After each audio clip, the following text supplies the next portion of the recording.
Inspirasi daripada Big Bear Run pada tahun 60-an. Ini adalah Interceptor Bear 650.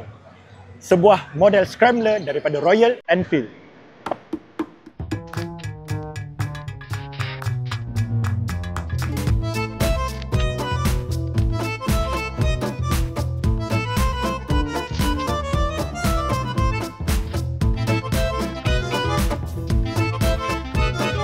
Menggunakan enjin 650cc twin cylinder seperti klasik 650 twin.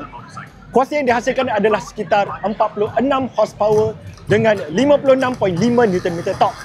Jadi ini sesuai ketika anda hendak buat tunggangan off-road secara bersahaja.